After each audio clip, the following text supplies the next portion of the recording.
दिल्ली में जिस तरह से तेज़ी से कोरोना के मामले बढ़े हैं और इस स्ट्रेन में लोगों को ज़्यादा ऑक्सीजन की ज़रूरत पड़ती है, ऐसा डॉक्टर्स का कहना है। तो ऐसे में दिल्ली में ऑक्सीजन की डिमांड बहुत ज़्यादा बढ़ गई है।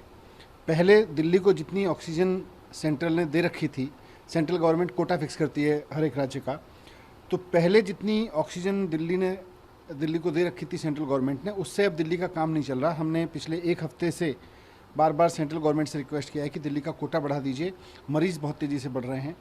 उस पर अभी कोई ठोस कदम नहीं उठाया गया। और आज हमारे साथ स्थिति यह है कि दिल्ली के बड़े बड़े अस्पतालों में 8 से 10 घंटे की 12 घंटे की ऑक्सीजन बची है। और इस वक्त दिल्ली के अस्पतालों में करीब 16-17 हज़ार मरीज़ अलग अलग अस्पतालों में भर्ती हैं। और अगर अगले 10 घंटे में, 12 घंटे में या 8 घंटे में उन अस्पतालों को ऑक्सीजन नहीं मिली तो वो हॉस्पिटल्स मरीज़ों का इलाज कैसे करेंगे, क्योंकि कोरोना में ऑक्सीजन लगाना सबसे बड़ा ट्रीटमेंट साबित हुआ है। वैसे में उन मरीज़ों की जान पे बनाएगी। इसलिए मेरी रिक्वेस्ट है कि रात बहुत लंबी है और इसमें सब कुछ किया जा सकता है। अगर केंद्र सरकार चाहे तो तुरंत ऑक्सीजन का कोटा दिल्ली का बढ़ाए और ऑक्सीजन लगातार सप्लाई हो। मैं कुछ अस्पतालों के नाम आपके सामने बता देता हूँ। जैसे दिल्ली के जो सरकारी अस्पताल हैं उसमें डीडीयू अस्पताल है, उसमें 12 घंटे की ऑक्सीजन है। बुराड़ी अस्पताल है, वहाँ पे 8 घंटे की ऑक्सीजन है। अंबेडकर अस्पताल में अभी 24 घंटे की ऑक्सीजन है। दीपचंद बंधु में 8 घंटे की ऑक्सीजन है। बाबा साहब अंबेडकर हॉस्पिटल है, ये भी गवर्नमेंट का है, इसमें 8 घंटे की ऑक्सीजन है, 10 घंटे की। प्राइवेट हॉस्पिटल्स की मैं बात करूं तो बीएल कपूर में 8 से 10 घंटे की है अभी ऑक्सीजन। बत्रा में भी 8 से 10 घंटे की है। वेंकटेश्वर अस्पताल में केवल 4 घंटे की ऑक्सीजन बची है। मैक्स पटपड़गंज में 8 घंटे की ऑक्सीजन है। महाराजा अग्रसेन में 5 घंटे की ऑक्सीजन है अभी। सेंट स्टीफन्स में 12 से 15 घंटे की ऑक्सीजन है। तो ये मेरे पास लगातार जानकारी आ रही है। मैक्स शालीमार बाग में 8 घंटे की ऑक्सीजन है।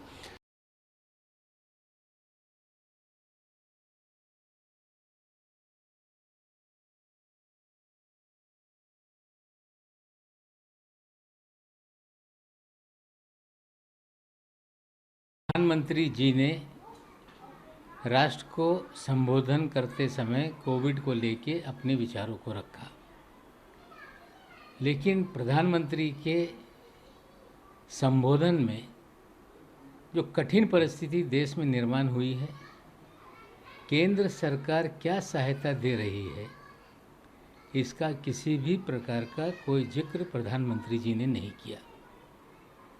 परिस्थितियों के उलट लॉकडाउन से बचे ये सलाह देने का काम उन्होंने किया। दूसरी तरफ देश के कई हाई कोर्ट के आदेश आ रहे हैं शहरों में लॉकडाउन लगाने के। निश्चित रूप से जिस तरह से आंकड़े बढ़े, लॉकडाउन बिना कोई उपाय नहीं, ये परिस्थिति निर्माण हो गई है। हमें लगता है कि प्रधानमंत्री लॉकडाउन को लेकर चुप रहे या अंतिम पर्याय की बात करते रहे। हमें लगता है अभी भी वो बंगाल के चुनावी मूड से बाहर नहीं निकले हैं।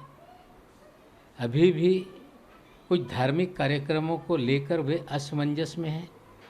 हमें लगता है कि जिस तरह से देश में कोरोना की लहर है, लॉकडाउन ज़रूरत है। केंद्र सरकार को राज्यों को मदद देने की ज़रूरत है। आम और गरीब मजदूरों को कोई मदद का ऐलान करने की ज़रूरत है, लेकिन ऐसा कुछ ना करके सिर्फ बाल मित्रों से अपील करके कि आप घर वालों को संभालें, हमें लगता है कि ये एक देश के प्रधानमंत्री की जो जिम्मेदारी है उस तरह का उनके भाषण में कोई भी अंश नहीं था। आज जिस तरह से प्रधानमंत्री जी ने बातें की, देश में निश्चित रूप से परिस्थिति हेल्थ इमरजेंसी जैसी है।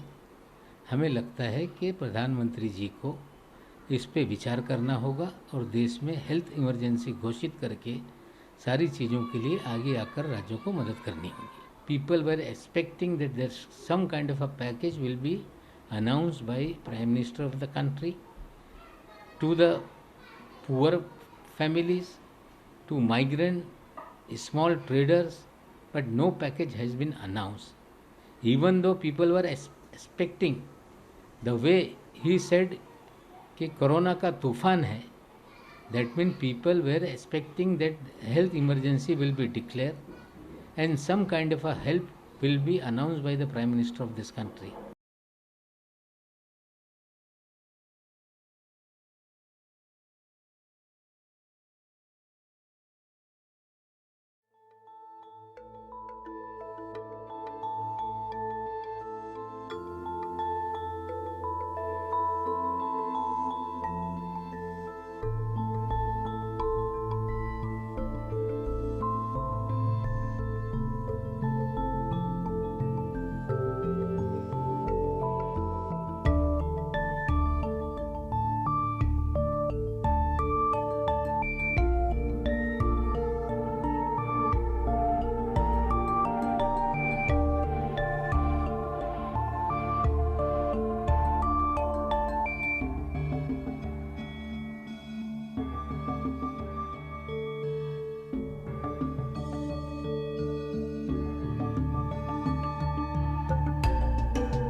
There is a very increased surge of COVID this time, This second wave or third wave, whatever we call, there is a steep rise in cases, As a result, there is a huge difference between supply and demand, Probably our plants have got limited capacity to produce the oxygen, and that maximum capacity getting exhausted most probably. But is what I feel, As a result, the requirement of oxygen, because of so many cases in the hospital, the requirement of oxygen has gone up almost by 3 times, So they are finding difficult to meet it out. So government is finding the way to it. Right now I can say in our hospital also there is acute shortage, and we have to get minimum 5,000 cubic meter of oxygen tonight actually, in order to keep the patient alive, And what about the tomorrow? And is there any? Tomorrow also every day we require between 9,000 to 10,000 cubic meter in this hospital, because we have got 500 plus beds COVID patient, and out of that 500 plus 120 beds are dedicated ICU beds, So our requirement is too high now. So any assurance anyone given to you about the oxygen supply? We are getting assurance that they are all, both central government and state government, they are working on this, We have got assurance from central government also. Our local MLA, Mr. Raghav Chadha, is working on it. Our Secretary Health is working on it. Only 15 minutes back, I got telephone from him that they are sending a tanker of oxygen, and probably they will deliver us 5,000 liter of 5,000 cubic meter of oxygen tonight,